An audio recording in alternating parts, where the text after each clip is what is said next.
NWA back into the spotlight.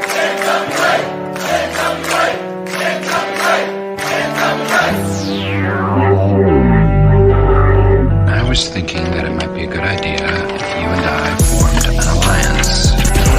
Let's get ready to rumble!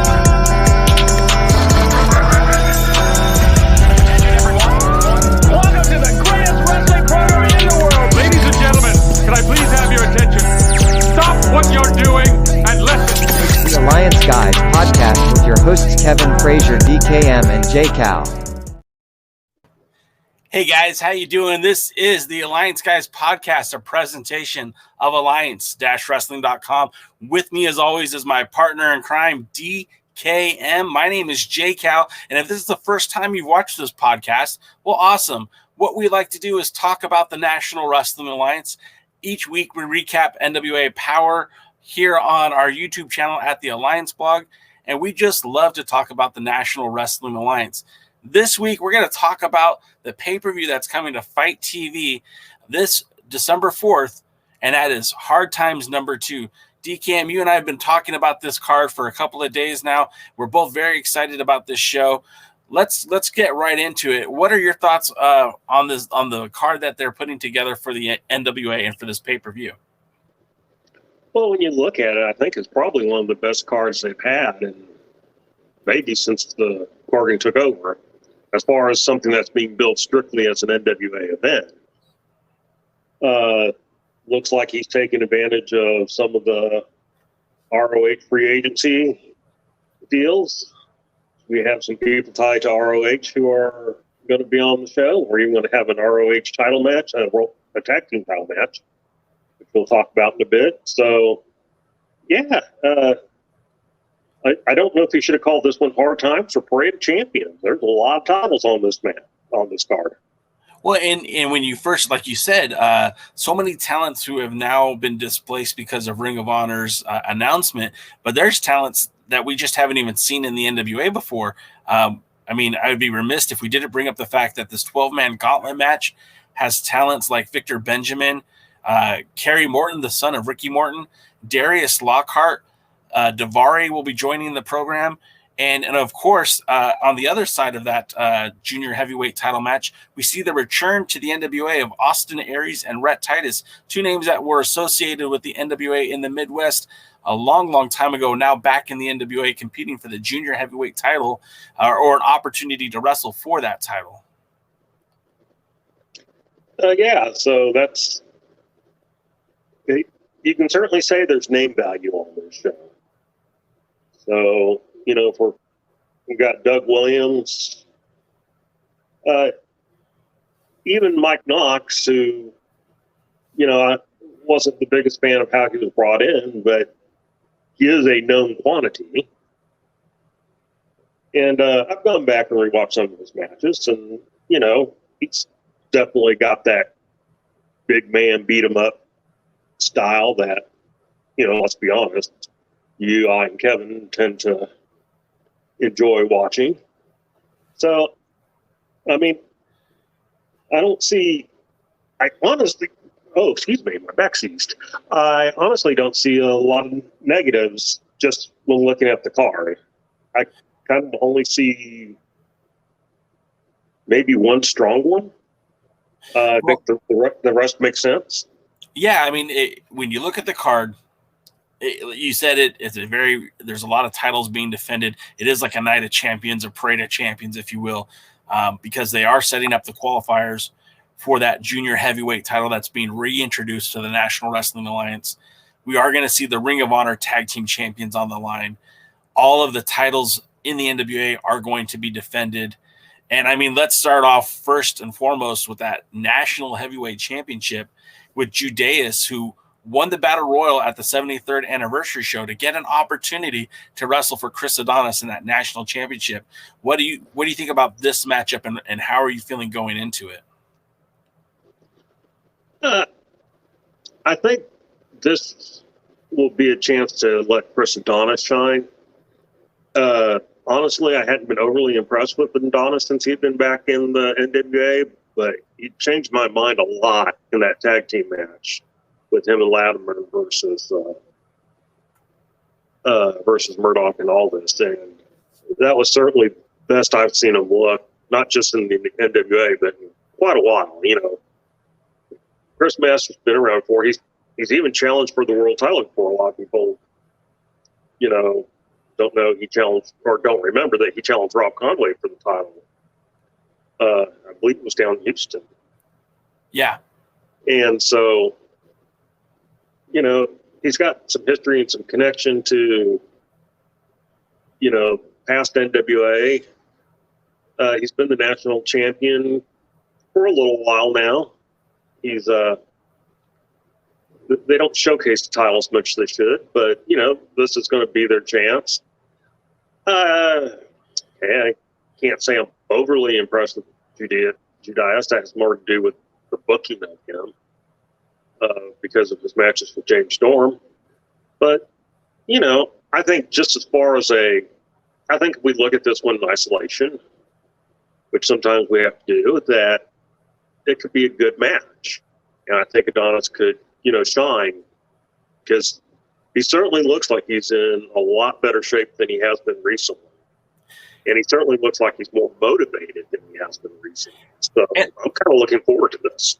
And I will say this, that Adonis has really looked good in the matches that he's had an opportunity to look good in. You mentioned the booking before, but we just haven't got a lot of Adonis in the last season.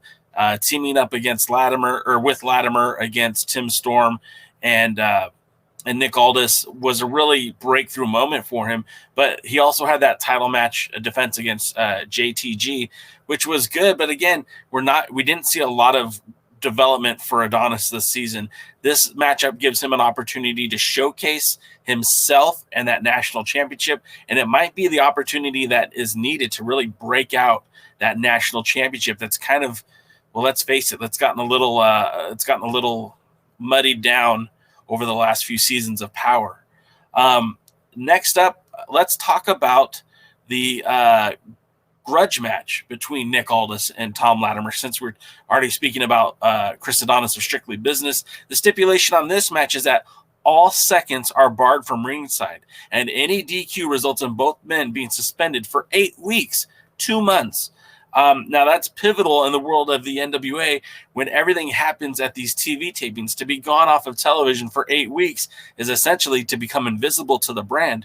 And you've got a former world's heavyweight champion in Nick Aldis, the bitter blood rivalry with him and Tom Latimer, as Strictly Business has absolutely been shaken to its core.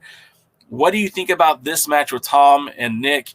Do you think this is finally going to be an end to this feud, or is this just another step in that in this blood feud? Well, yeah, here's what's interesting, and what really makes me wanting to see what happens here, is that this would be the perfect match in a normal situation that goes to a double disqualification or double count out or something like that. And I guess technically countouts and disqualifications are different things. So, you know, there might be a little fudge in there. But one of the problems, it's funny, one of the problems in modern wrestling when I listen to some of the other podcasts is that they bemoan non-clean finishes, but then they bemoan rematches also. And it's just like, you know, rematches, the comeback match is what used to make the money. That's what drew the fans. You know, the heel screwed the babyface or beat the babyface up after the match, you know, or whatever. And so, you know, you kept coming back to see the heel get his comeuppance and the babyface triumph. And to me, this is a perfect example of a match that doesn't need a title. It does not matter that there is no title involved. This might be the match I want to see most on the card. It's going to be close between this and another one we'll talk about later. And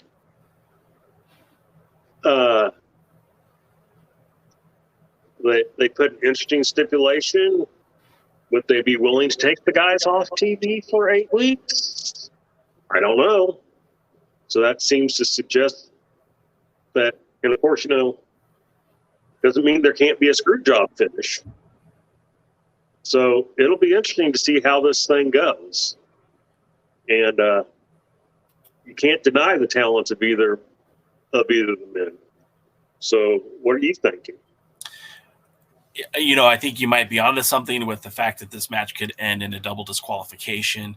I do really think that, with as much animosity has been built between the two, of course, they're, really good friends, but now they're bitter enemies. It's a story as old as time in professional wrestling, where that good friends, better enemies line comes into play.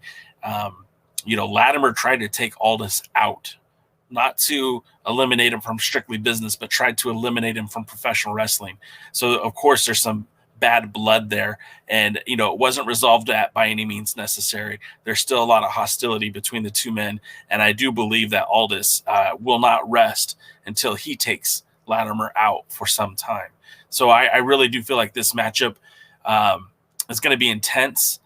But I couldn't tell you which way it's going to go, just because I feel like there's so much, again, animosity between the two men that we really just don't know. The next match, we kind of touched on it, but let's get into that junior heavyweight qualifying match, because we have on one side of the card, we have a matchup that's set up that's going to put Rhett Titus from Ring of Honor against Austin Aries, who the last time we saw Austin Aries, he was collecting titles from around the world. He was doing the belt collector gimmick before Kenny Omega was doing it in Impact and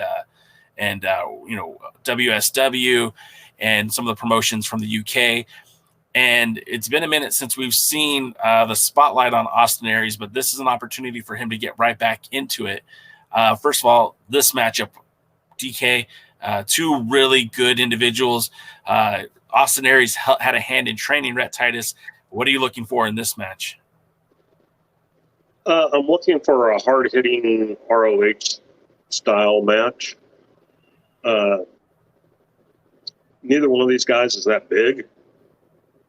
And to me, it's going to be a little bit interesting to see some of these ROH guys in there with some of the NWA guys, since the NWA likes heavyweights. Right. So, but I think the positive is Aries, who's been a world champion in ROH, world champion in Impact and TNA. So if you get someone like that and they're competing for the junior heavyweight title, that helps the prestige of the junior heavyweight title, which I have one nitpick with the NWA. It is the world junior heavyweight title. Absolutely. Go ahead. So anyway, yeah, I'm expecting a hard-hitting ROH style match. I'm predicting Aries if we're doing any type of predictions. Well, and then apparently whoever walks away from that match is going to face the winner of the 12-man gauntlet, which is going to feature Jeremiah Plunkett, who I wouldn't have considered a junior heavyweight before, Victor Benjamin, Luke Hawk, Ari Daivari, Darius Lockhart, Homicide, C.W. Anderson, Sauronaro, Kerry Morton, Jamie Stanley, and Alex Taylor. A lot of new faces in the division, a lot of new faces to the NWA, some returning faces like Homicide and C.W. Anderson. What do you feel about this one, and what are your thoughts on this match? Yeah, I don't know. I'm not the biggest fan of gauntlet style matches for championships, or in this case, to get to the finals of a championship. I haven't really heard what the plan is. I mean, so is there supposed to be a tournament afterwards? Is this guy facing the winner above for the title? I mean, I haven't heard what the plans are. So it'll be interesting. I'll be honest, there are a couple of people on here I don't know. I don't know Victor Benjamin. I don't know Darius Lockhart. I don't know Alex Taylor. You had to remind me who Jamie Stanley was. So I'll be interested to see them. Interesting that we have a father-son in there, so they could be facing each other at some point. Well, PJ is my pick to win this 12-man gauntlet. Really? That's cool. I really feel like PJ really has all the tools. I mean, his one weakness is probably in the promo department. He's also a very young man still, and I feel like he has so much opportunity to get better. But if you put him in the ring with the winner of Aries or Rhett Titus, I think you're going to have a really good match. And it's really going to, especially if it's under those Ring of Honor style of rules or Ring of Style Honor kind of match, you're really going to see PJ Hawks be able to showcase himself in a way that he hasn't been able to do before. I mean, there's a lot of great talent, but PJ's my pick. Do you have a favorite for the 12-man gauntlet? Honestly, I don't. I have a fear. Who's your fear? My fear is Sauronara. I mean, honestly. PJ would be a good choice. He's very baby face. I mean, he is where the term baby face, as far as the fan favorite, came from. Yeah. I know he's been around a few years. I know he's been trained by dad. I know he has excellent amateur backgrounds. I really enjoy watching his matches. I even enjoy his match with Colby Carino.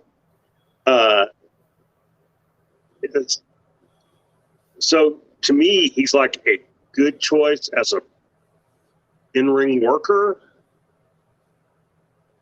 But he looks so young. It's just, I have a hard time seeing him in with somebody like an Austin Aries and a Rhett Titus where you truly suspend your disbelief that he could win and stuff. Outside of it, I'm not expecting, by process of elimination, I wouldn't expect Plunkett to win. I don't know about Benjamin. I could see Davari winning. I could see PJ winning. Luke, not as much. I don't know Lockhart enough to know. Homicide, I don't see winning. I think he's kind of committed elsewhere anyway. C.W. Anderson, he retired once already, so I guess he comes back for special occasions. Sauronaro, I could see them doing it. I hope they wouldn't. Kerry Morton, honestly, I haven't seen him enough. I couldn't tell you if he's good or bad in the ring. I don't know how long he's been. Have you seen him? Just out of curiosity, Russell. And so I don't know if he's good or bad in the ring. I could see him being a possibility since his dad held the title at 57. James Stanley, I don't see really. And Alex Taylor, again, I don't really know enough. So, I mean, it's pretty open to me. So, I mean, I'd say there's probably 3 guys that have a decent chance of winning. And that's part of what makes it exciting. Yeah, for sure. And that's the thing. Like, if we knew who was going to win, then why even order the pay-per-view, right? I mean, it could just as easily be any one of these guys. So, but moving on, the next matchup I'd like to look at is, again, the Ring of Honor World Tag Team titles. I'm a huge fan of Mike Bennett, have been for quite some time. In fact, going back to when he challenged Nick Aldous for the 10 pounds of gold is really when he started to cement his legacy as far as I'm concerned.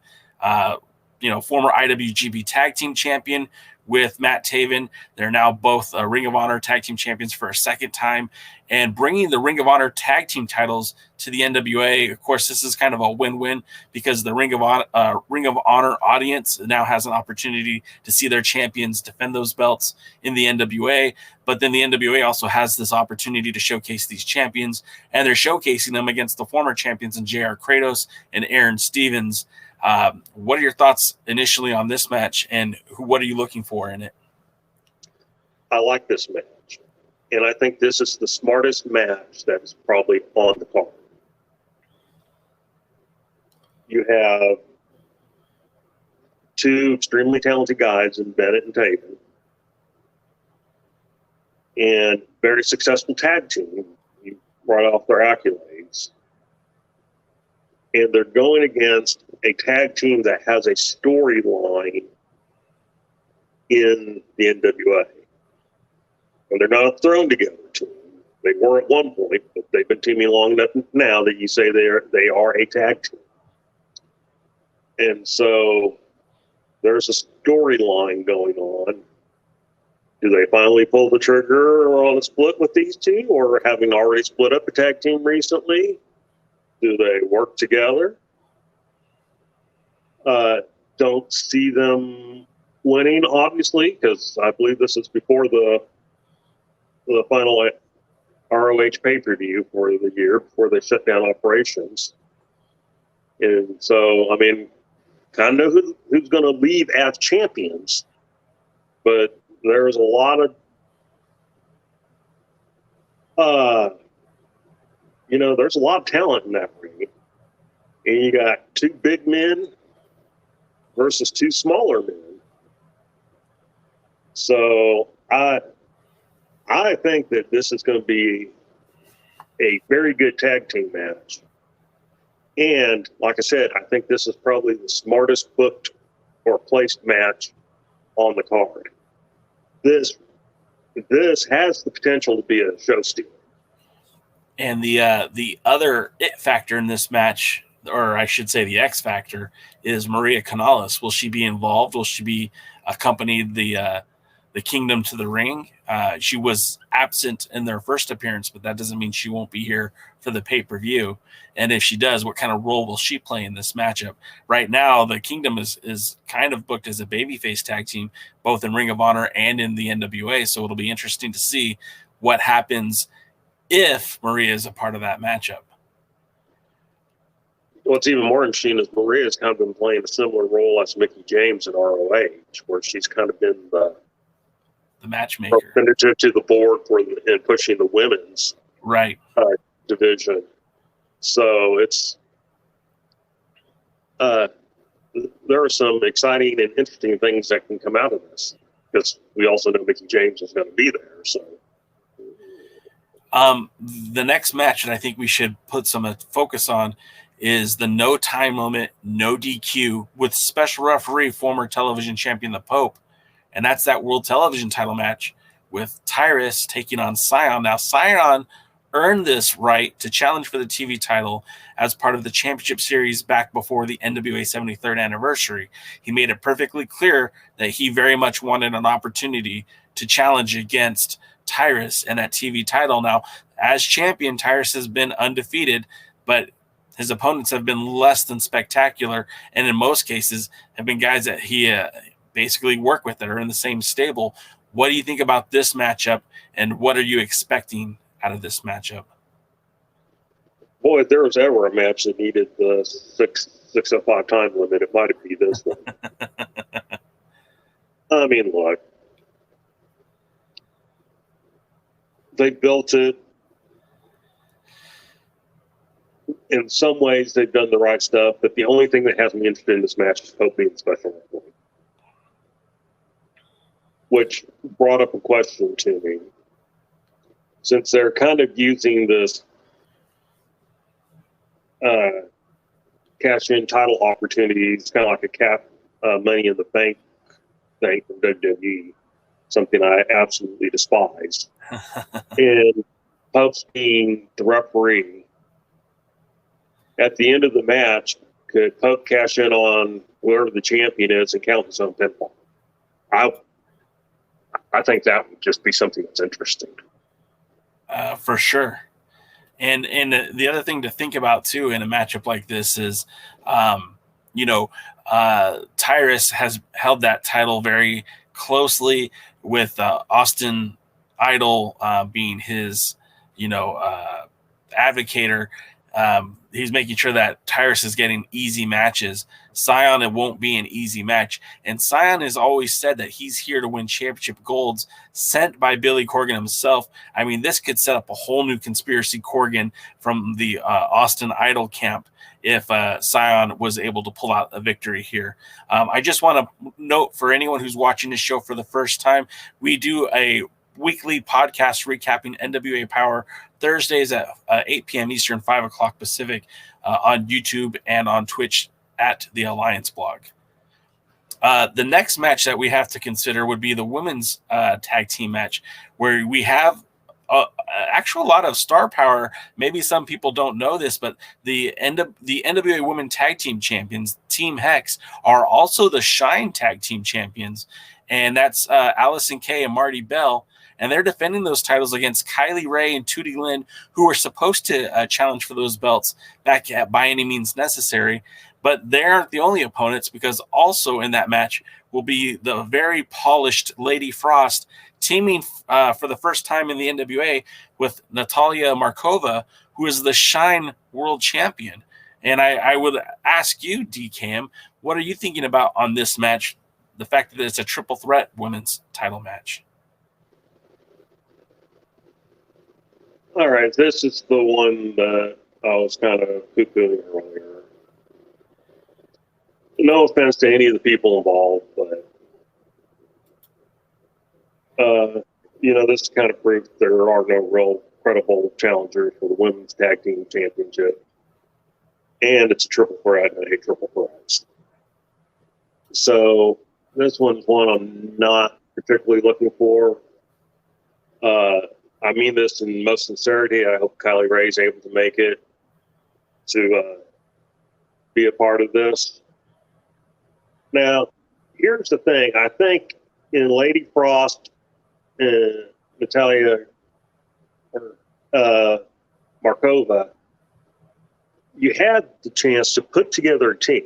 And I pointed out before, there's a difference between throwing together a team and putting together a team.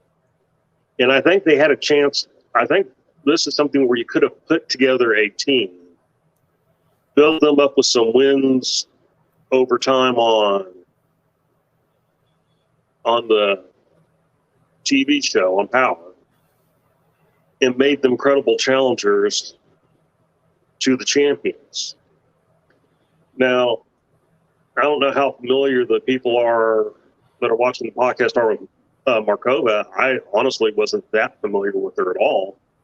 So Jay and I were looking her up just before we went on the show. She's been around about 14 years, at least 10 years in the, or not 14. She's been around 14 years and at least 12 years in the ring, because I think she started as a ballet. She started in Russia. She held the promotional championship over there where she trained. The IWF Women's Championship 6 times. So she held that title 6 times. She is currently the reigning, is it Clash or which? Clash. That's what I thought. Sorry, had a brain moment. And the Star something titles, Shine like a star title. Yeah, sometimes I do it on purpose, but this wasn't one of them. Anyway, so she's someone who I would hope the NWA takes some advantage of.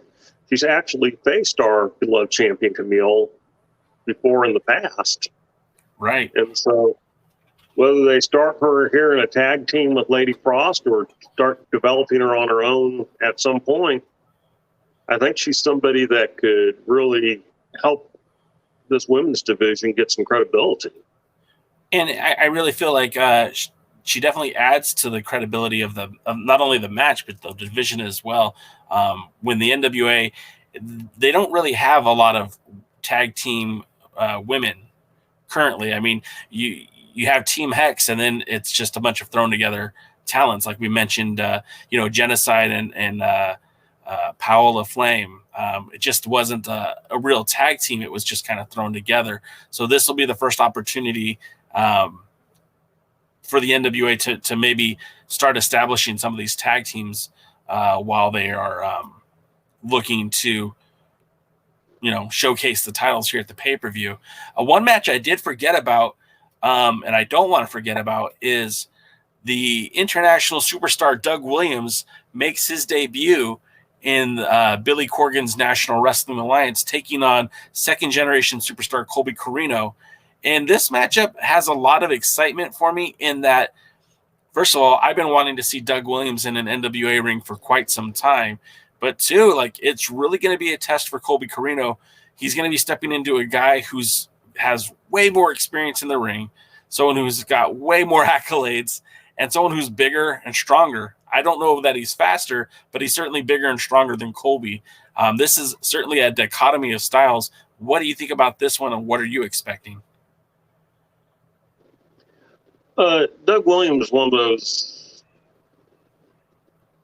names that I think attract people, even though most of his career has been obviously outside the United States.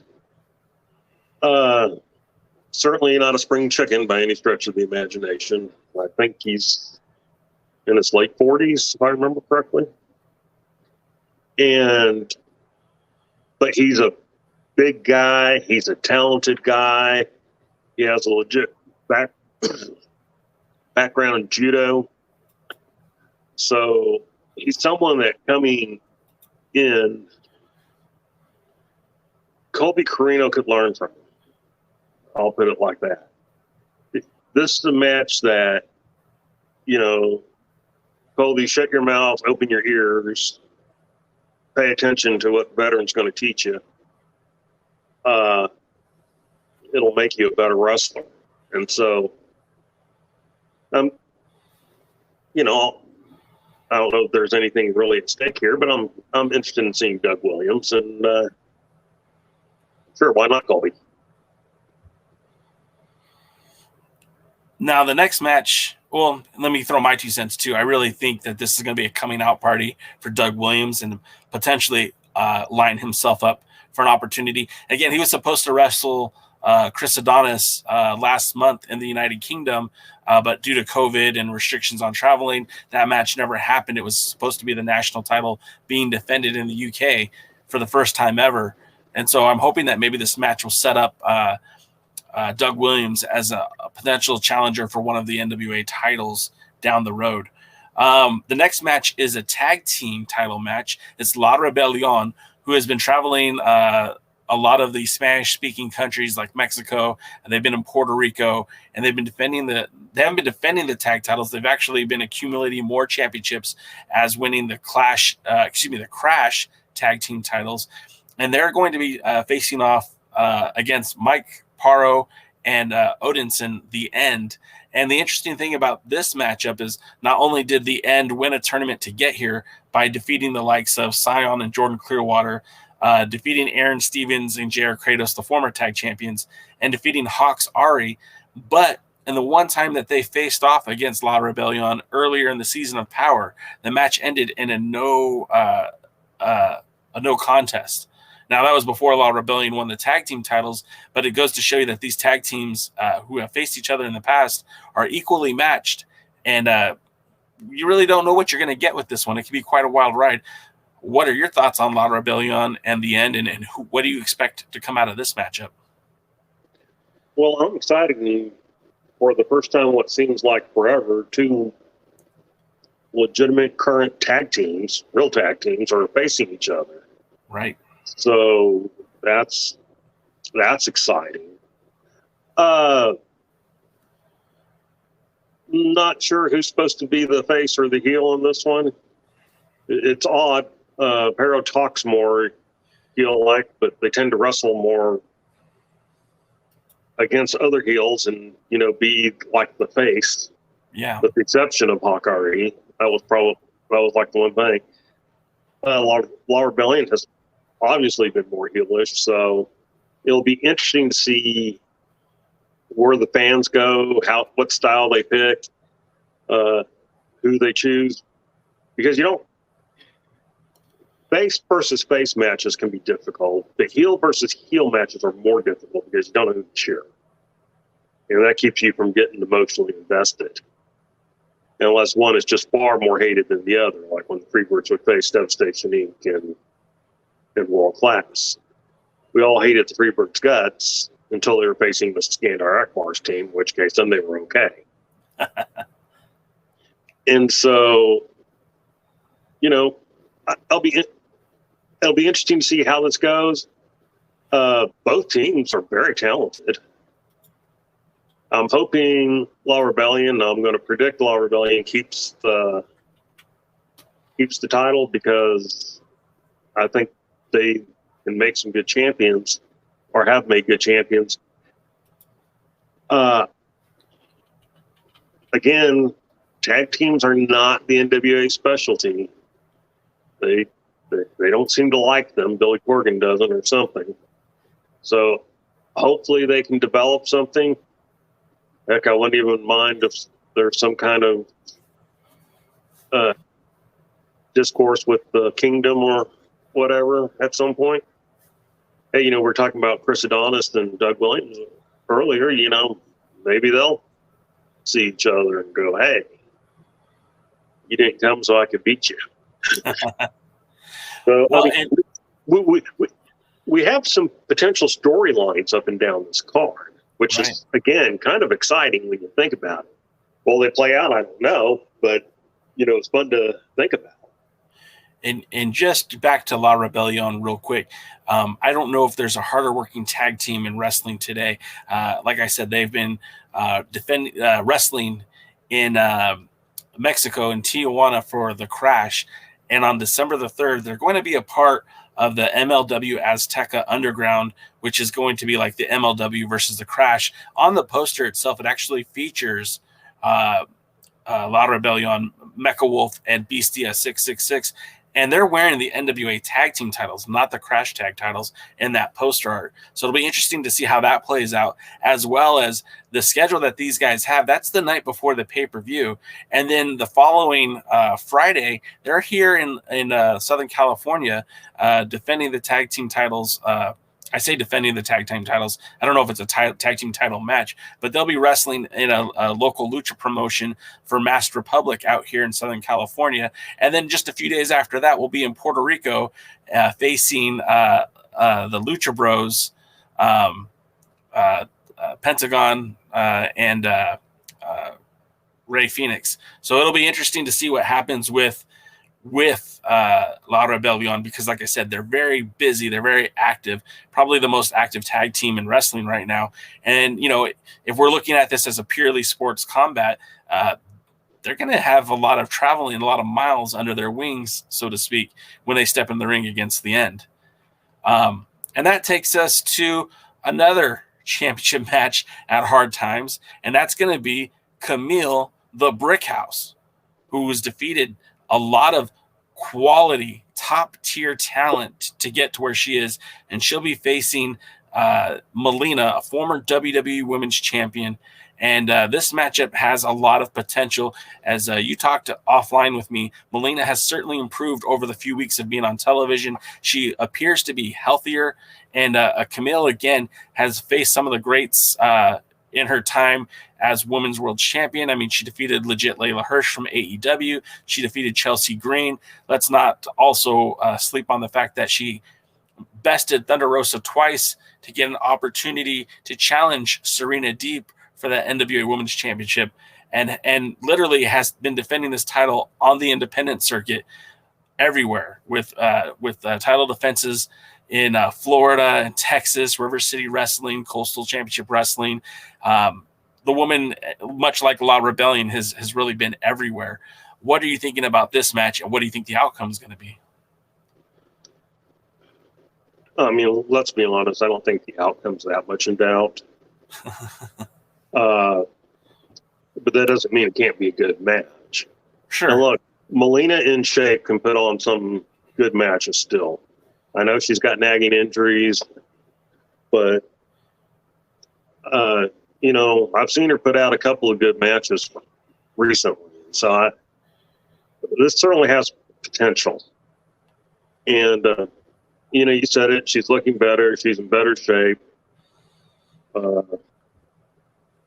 If I can be polite, not as big as she was at one point. So I think an in shape and a motivated Melina, who I thought had a really good match with Deonna Purrazzo, I think she can have a really good match with Kamille. So, and again, this is probably one of those situations like we're talking about with Doug Williams and Colby Carino. You know, shut your mouth, open your ears, pay attention, and learn something in this match. I mean, I know Kamille's not a rookie, neither is Carino as far as that's concerned. But when you're in there against somebody who's been in the biggest promotion in the world, who's been champion in the biggest promotion in the world, it's good to take notes. And that brings us to the main event. 10 pounds of leather and gold. Trevor Murdoch defending his world's heavyweight championship against Mike Knox, a man who put his hands on the champion's son, who brutally attacked him by any means necessary. Now, this entire season of Power, we've been wondering who is going to emerge as the first challenge for that 10 pounds of gold. We thought it was going to be Jack Stane. In fact, they had the referee. He was heading down to the ring, and he was cold clocked by Crimson, kept him from challenging in that match. We heard Nick Aldous state in a very polite manner that he was going to take some time away from the world title picture and wanted Trevor to have that run as champion. We also heard the Pope decline to challenge for the 10 pounds of gold, wanting to give Trevor Murdoch that opportunity to shine. But Mike Knox must not have got the memo, because Mike Knox clearly had intentions of getting an opportunity to challenge for that title, indicating that Trevor Murdoch isn't a real champion until he faces Mike Knox. This is a matchup that I didn't know I wanted to see until I saw the attack, until I saw the beating. You don't really see too many people dwarf Trevor Murdoch in that ring. You don't see too many guys that make Murdoch look small, but Mike Knox is one of those guys. And I'm curious as to what you think about this match, DK, and are you excited to see this matchup? What do you think the outcome is going to be? I'm excited to see it in the sense that two big hosses beating the snot out of each other, that's entertainment. And these are two guys that I do not expect to hold back. I do not expect a lot of choreography, so to speak. I'm not expecting a lot of, takedowns and go-behinds and that type of stuff. This isn't going to rank in the top technical matches. This isn't going to be Flair Steamboat. You know what I mean here? What this is going to be is two hosses fighting. I'm going to get this part out of the way. Don't like how the NWA set this match up. Could have brought Mike Knox in and actually built him as a challenger. I don't like that they kind of give the appearance of, oh, look, there's nobody that was in the NWA that we really want to challenge here right away, so let's go bring in this other guy. Let's set that aside now, because it's happened, it's done. We're getting that match. I've gone back and watched some Mike Knox matches. He can be a brutal, big guy, tough guy in there. You're talking about his size. Where I noticed his size was actually when he was getting out of the ring with the chair, and Tim Storm had the chain wrapped around his hand. I was sitting there looking at the two of them. Look, I stood next to Tim Storm. He ain't no small guy. I've stood next to Jack Stang, and he ain't no small guy either. Nope. And Tim's about the same size as Jack's. And so Knox is a big, big man. And I ain't expecting a 30-minute technical masterpiece, but I'm hoping for, 10 to 15 minutes of a slobberknocker. Yeah. And, this is one, let's not focus on the negatives. Let's focus on the potential of what we can get here. Ultimately, I want the NWA to entertain me. And when you look at the card up and down, there's a lot of potential for entertainment. And their pay-per-views have almost always been good. Certainly much better than the shows. And so I'll let you give your opinion on this match, and then I have a couple of questions for you, both related to both this card and the NWA in general. Well, much like you, I was really kind of disappointed in the way this match was built up. I don't like when a potential challenger says, "Oh, I don't want to challenge for the title because I want my friend to have an opportunity to shine." Because in the world of professional wrestling, there's the champion and then there's everyone else. And you would have to think that no matter where you're at on that card, if your goal isn't to become world's heavyweight champion, then you're not doing it right. So that has always kind of troubled me. And I don't really like the way that they brought Knox in either, because it was an off show by any means necessary. They were very tight-lipped about the results of that show. We did get to see a little bit of footage the night that the attack occurred, and later we'd see more footage on the YouTube channel. So for that way, I mean, it was a surprise for that audience, but I felt like any kind of title match should be built up, especially when it comes to your world's heavyweight championship. Now, I know the element of surprise and the fact that they're, they wanted to keep this as kind of a mystery. That's cool. But again, I feel like the match suffers because it doesn't have that great build to it. Now, with that being said, you got two Hosses going out there and having a Hoss fight. That's what Trevor Murdoch was made for. And, seeing him go out there and wrestle Nick Aldous in Nick Aldous' style of match, where he's trying to put on the figure four leg lock or trying to put on the sharpshooter or trying to get into that match in a more scientific way, it wasn't really fitting of someone like Trevor Murdoch. I want to see him go out there and throw haymakers. And I do believe that he's going to walk away as your world's heavyweight champion. But I do feel like this is going to be a very tough challenge for him. And I feel like the NWA did do a good job in finding somebody who actually makes Trevor Murdoch look like a small guy. I think let me do one thing to illustrate the difference between bringing somebody in who would excite fans versus Mike Knox, who's kind of been quiet for a while. If this had been Shane Taylor that came in last moment, beat the crap out of Murdoch, and now he's going to be challenging for the title, oh, hell yeah. Sorry, Steve. I'll send you your loyalty. And, yeah. That's the type of thing to get here.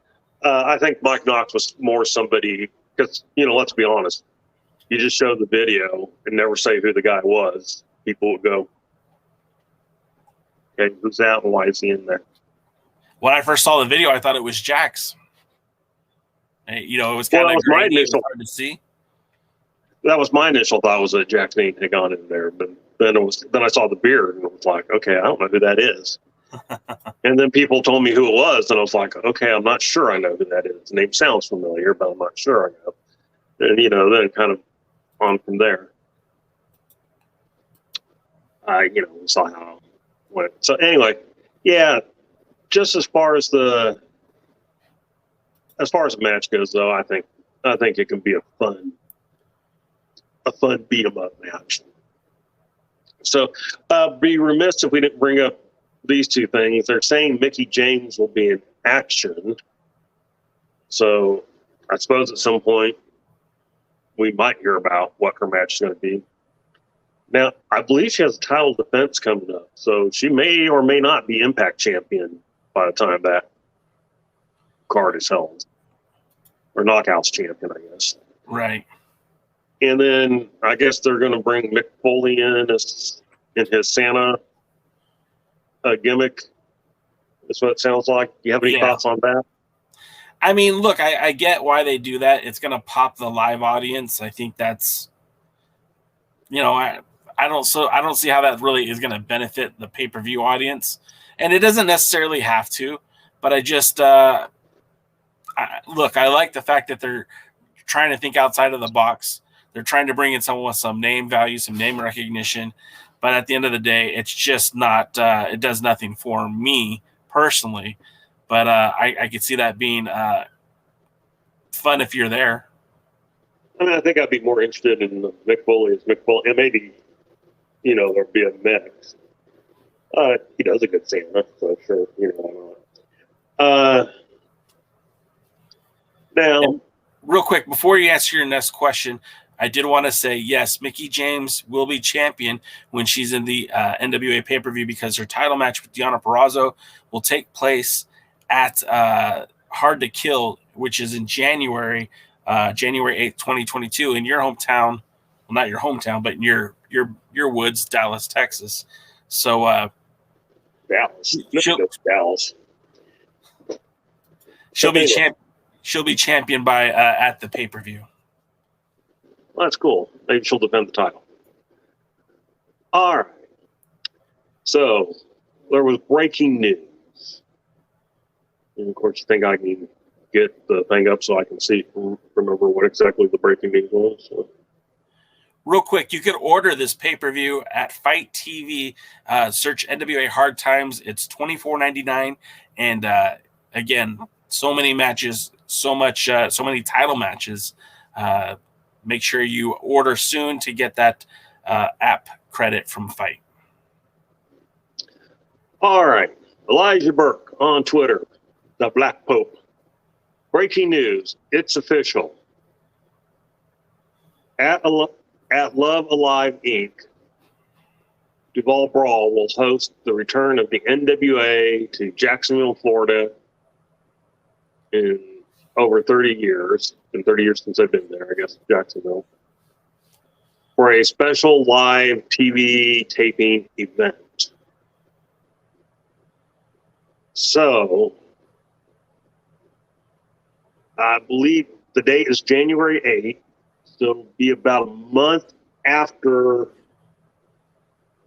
The pay-per-view. Now we know they're doing TV taping with the pay-per-view. This seems to be another TV taping event. Could we be seeing a more often TV taping that's not so dependent on trying to produce 12 weeks of TV in between pay-per-views? I mean, it certainly looks that way, right? As far as we know right now, and as far as my assumption is, this is going to be more like By Any Means Necessary, where this is a special one-night event that they'll probably turn into 2 nights of TV tapings. That'll be additional content between the next pay-per-view after Hard Times. Now, whether it be Crockett Cup 2022 or whichever pay-per-view is next, I feel like this is a stopgap. And that the NWA will have an opportunity to have content without necessarily doing more television tapings or pay-per-views. But then again, they also announced that there's supposed to be a weekly television show coming to the NWA. The first tapings are actually on December the 3rd before the pay-per-view. So honestly, your guess could be as good as mine because they haven't really specified yet. But if you go check those ticket prices, for that show, it's very, very affordable. $25 for VIP tickets, and that also gets you front row seating. $15 for the second tier floor seating tickets, and then they have ticket packages that include meet and greets for like $40. And I mean, that's a pretty good bargain for any wrestling show, especially one with the talents like the NWA. So I highly recommend that one. Plus, they're working with the Pope's charity, the TLC charity, the Love Actual charity. I think I'm getting the name wrong, but ultimately I think the Love Alive charity. Thank you. I really think that's awesome because that charity is about trying to improve the impoverished in the Jacksonville area. So I really think that's this is kind of a win-win for the fans, for the people in the community, and of course the NWA because it creates content for them. And if they're doing another show, they certainly need some content and more tapings because, as we see, there's kind of a struggle getting enough content just for the time in between pay-per-views for one show. You're doing 2. Man, yeah, that would be a lot. That would be a lot to ask. So hopefully we'll start seeing a more monthly or at least 6 weeks, in between some tapings and get some stuff going. Like I would personally like to see that. So hopefully the start. It would be nice if they could maybe even start running some events. I know there was originally planned to do an event prior to the St. Louis tapings that I don't remember what happened to it, fell apart. But, you know, it would be nice to see them actually kind of run some shows and stuff. Well, I think the idea is, yeah. I think that's the idea. Like, that was originally the plan before the pandemic. It was that they were going to start running more live events. And I think we're going to start seeing that. And sure, they're going to crawl before they can run. But I think this is the step in the right direction. You know, they were in Kentucky last month. They're going to be in Jacksonville next month. And hopefully this is a sign of things to come for the NWA with more live events and more potential TV tapings. But I think that's going to wrap it up for us because we covered the card. And again, it's available on FITE, $24.99 for all these matches. It's a pretty good value. If you can't make it there in Atlanta, you can certainly watch it on pay-per-view December 4th, 8 p.m. Eastern, 5 o'clock Pacific. And that's going to do it for us, DK. Until next time, ladies and gentlemen, we will see you at the matches. Wait.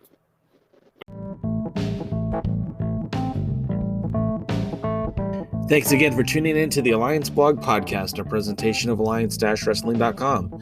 We genuinely appreciate your support. Would you consider subscribing so you won't miss any future episodes? We'd also like to remind you that we do a live stream every Tuesday at 5 p.m. Eastern, 2 p.m. Pacific on YouTube at the Alliance Blog. And you can follow us on Facebook, Instagram, Twitter, Tumblr, TikTok, and Twitch at the Alliance Blog. Remember, absorb what is useful, reject what is useless, add what is essentially your own. Thank you for tuning in, and we'll see you next time.